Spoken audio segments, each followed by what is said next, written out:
Nepal Tibet बॉर्डरवरती आलेल्या जलप्रलयाचा विध्वंस आपण आत्तापर्यंत पाहिलाच असेल।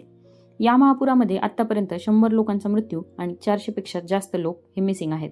यामध्ये 105 पेक्षा जास्त भारतीय नागरिक अडकल्याची शक्यता आहे। हा महापूर कुठे आणि का आला हे समजून घेऊयात या व्हिडिओच्या माध्यमातून। नेपाळच्या रसुआ जिल्ह्यातून भोटेकोशी ही महत्त्वाची नदी वाहते, जे की प्रामुख्याने तिबेटमधून वाहत येते। हीच नदी पुढे भारतातही येते।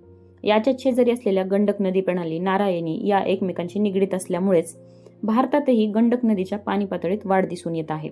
म्हणूनच बिहारमध्ये देखील सतर्कतेचा इशारा जारी करण्यात आला आहे। प्राथमिक तपासानुसार हा महापूर हा पावसामुळे आलेला नसून भोटेकोशी नदीची उपनदी असलेल्या लेहेंदे नदीच्या परिसरात झालेल्या हिमस्खलनामुळे आला आहे। लेहेंदे नदीच्या परिसरातील बर्फ वितळत असतानाच मोठ्या प्रमाणावर हिमस्खलन झाले, ज्यामुळे बर्फासोबतच मोठ्या प्रमाणात गाळ वाहून आला आणि याने लेहेंदे नदीमध्ये एक बांध तयार केला। याच बांधामुळे लेहेंदे नदीमध्ये मोठ्या प्रमाणात पाण्याचा साठवा झाला, परंतु पाण्याच्या प्रचंड दाबासमोर हा बांध टिकला नाही आणि तो तुटला गेला, ज्यामुळे भोटेकोशी नदीमध्ये अचानकच मोठ्या प्रमाणात पाण्याचा विसर्ग झाला, ज्याचे रूपांतर फ्लॅश फ्लडिंगमध्ये झाले। या महापुराने नेपाळ तिबेट बॉर्डरवरती हाहाकार माजवलेला आहे। आतापर्यंत अनेक रस्ते, पूल वाहून गेलेले आहेत। अनेक लोक मिसिंग आहेत।